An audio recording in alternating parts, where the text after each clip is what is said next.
सत्संग जी, प्रेम से कहना। खरगोदा के स्थान पर सभी संत महात्मा महापुरुष एकत्रित हुए हैं और भक्ति वाले भाव श्रवण किए जा रहे हैं। और लगभग पिछले 1 घंटे में जितना जिक्र प्रेम का हुआ है उतना किसी और विषय का जिक्र नहीं। चाहे वो बाल संगत के बच्चों ने जो गीत गाया या उसके बाद भी जो हमने रचनाएं सुनी, प्रेम के प्रेम कर लो, प्रेम जीवन में आ जाए है। क्या रखा है तकरार में। इंसान से जब ये सवाल पूछते हैं कि क्या रखा है तकरार में, तो इंसान यही कहता है कुछ नहीं रखा, तकरार में कुछ नहीं रखा।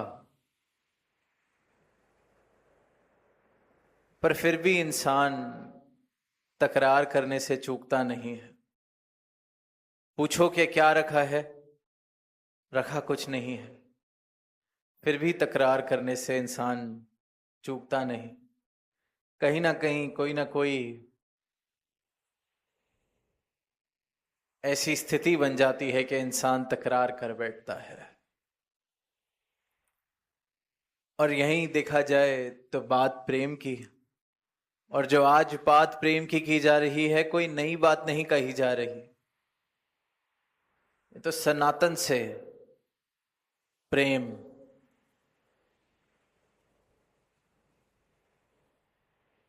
सदगुरु इस धरा पर जब आते हैं तो प्रेम स्थापित करते हैं।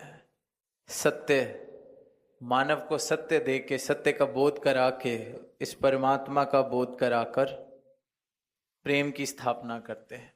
एक ऐसा समाज, एक ऐसा संसार जिसमें प्रेम ही प्रेम बसा हो। सुनते हैं, पढ़ते हैं कि ईसा मसीह ने कहा कि अपने पड़ोसी से प्रेम करो, लव दाय नेबर। तो ये प्रेम का संदेश कोई नया नहीं, पर फिर भी इतना पुराना ये संदेश, इतना पुराना ये प्रेम का पाठ, पर इंसान ये प्रेम का पाठ पढ़ नहीं पाता, समझ नहीं पाता, प्रेम जीवन में आ नहीं पाता। कारण है इंसान की मैं, इंसान का अहंकार। अहंकार प्रेम नहीं कर सकता। अहंकार दीवार बनाता है। अहंकार ऊंच नीच स्थापित करता है। और जहां दीवारें हैं, जहां ऊंच नीच वाले भाव हैं, वहां प्रेम नहीं हो सकता, वहां प्रेम मुमकिन ही नहीं। नाना तरीके की दीवारें इंसान ने बनाई हैं। कहीं जात पात की दीवार को देख लें, जहां जात पात का भेदभाव आ जाता है, वहां प्रेम कैसे हो? क्योंकि कोई खुद को नीचा मान रहा है, कोई खुद को किसी से ऊंचा मान रहा है। ऊंच नीच का जहां भाव आ गया, वहां प्रेम कैसे हो? तो इंसान ने ये जो दीवारें बनाई हैं, कहीं जात की, कहीं रंग की, कहीं भाषा की, स्थान के मुताबिक भी दीवारें बन जाती हैं कि हरियाणा, दिल्ली, पंजाब या कोई विदेश, कि ये हमसे अलग हैं, हमारा कोई राब्ता नहीं, हमारा कोई तालमेल नहीं। तो इंसान अपनी अज्ञानता के कारण ये दीवारें बनाता चला जाता है, ये दूरियां बनाता चला जाता है। इस अज्ञानता के कारण इंसान के जीवन में ये अहंकार आ जाता है कि मैं किसी से इसलिए ऊंचा हूं क्योंकि मेरा कुल ऊंचा है, मेरी जात ऊंची है, मेरा नाम ऊंचा है, मेरा जन्म स्थान ऊंचा है, मेरी संस्कृति ऊंची है, मेरा रंग ऊंचा है, मेरी भाषा ज़्यादा पुरानी, मेरे पूर्वज ज़्यादा पढ़े लिखे। नाना तरीके की दीवारें। आम तौर पर आम जिंदगी में कितने ऐसे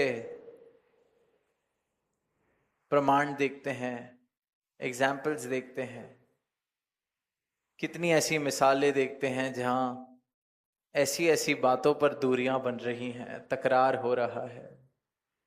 पर पूछो कि क्या रखा है तकरार में, तो इंसान कहता है तकरार में रखा तो कुछ नहीं। किसको क्या मिला है तकरार करके, किसने क्या पाया है तकरार करके। तकरार करके अगर किसी का दिल दुखाया, दुखा भी दिया, तो मुझे लगा कि मैंने कुछ पा लिया। पर जीवन की सच्चाई, जब जीवन आगे बढ़ता है समझ आता है हाथ पल्ले तो कुछ नहीं आया। क्रोध में किसी पे जलता हुआ कोयला फेंका तो हाथ तो मेरा जला। क्या रखा है तकरार में, रखा कुछ नहीं। पर इंसान प्रेम नहीं कर पाता। और सिर्फ इंसान ही है जिसे बार बार एक ही पाठ पढ़ाया जा रहा है कि इंसान, हे मानव, प्रेम कर, सबके सुख की कामना कर, सबके लिए हृदय में अपने प्रेम रख, सत्कार रख। तू मनुष्य बन, तू हैवान मत बन, तू मनुष्य बन, तू जानवर मत बन। बार बार इंसान को यह कहा जा रहा है। कोई तो बात होगी। कभी हमने पानी को कहते सुना है कि हे पानी, तू सबकी प्यास बुझा। पानी प्यास बुझा, प्यास बुझा। कोई पानी को तो नहीं कहना पड़ता। पानी को तो पिया तो पानी ने प्यास बुझाई ही है। जल ने प्यास बुझाई, जल को नहीं कहना पड़ा। जल का ये गुण है, सनातन से प्यास बुझा रहा है। कभी सूर्य को नहीं कहना पड़ा कि हे सूर्य रोशनी दे, रोशन कर इस धरा को, इस धरती को, हमारे घर में रोशनी दे। कोई कभी हुआ कि सूर्य को कहा, गा गा के सुनाया कि सूर्य तू भी रोशनी दे। क्या रखा है अंधेरे में, सूर्य रोशनी ही दे रहा है। गुण है, सनातन से रोशनी दे रहा है। भोजन को कहा, हे भोजन भूख, भूख मिटा, हमारी भूख मिटाओ। कोई भोजन के आगे गीत गाने पड़ते हैं, भजन करने पड़ते हैं, फिर भूख मिटती है। बस खाना होता है। पर यह इंसान ही है जिसे परमात्मा ने अपनी छवि में बनाया, अपनी सर्वोत्तम रचना कहा। पर अपनी अज्ञानता के कारण, अपने सनातन सत्य से इंसान दूर हो गया है। अपनी मूल पहचान से इंसान दूर हो गया है। ये प्रेम इंसान का स्वभाव है। जैसे सूर्य का स्वभाव रोशनी देना है, पानी का स्वभाव शीतलता पहुंचाना, प्यास बुझाना है। इंसान भी प्रेम है, इंसान भी यही परमात्मा है। पर अज्ञानता के कारण इंसान दूर हो चुका है इस सच्चाई से, अपने इस मूल स्वभाव से। इसलिए बार बार कह रहा है, इसलिए बार बार पूछ रहे हैं इंसान से कि क्या रखा है तकरार में। इसलिए बार बार सदगुरु धरा पर आकर इस प्रेम का संदेश दे रहे हैं कि अपने मूल की पहचान कर इंसान, और अपने मूल स्वभाव से जुड़ जा।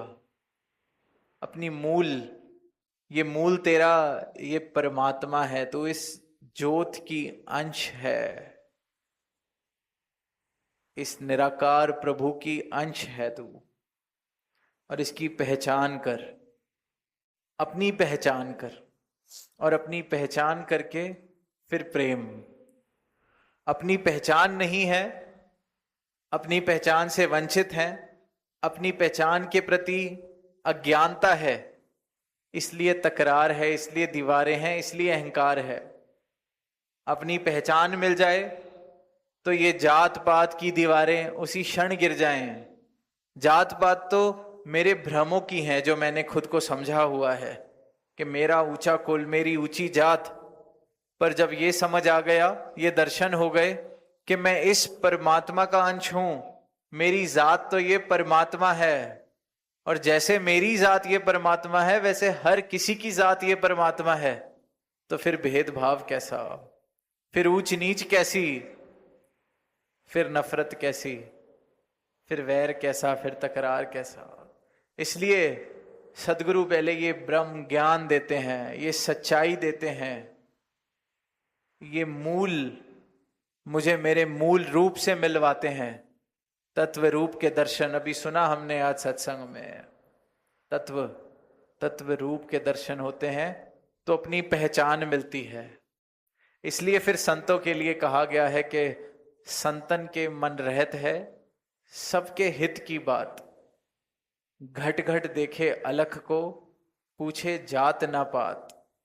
कि हर घट में इस अलख को देख रहे हैं, इस एक को देख रहे हैं, इस परमात्मा को देख रहे हैं हर घट में।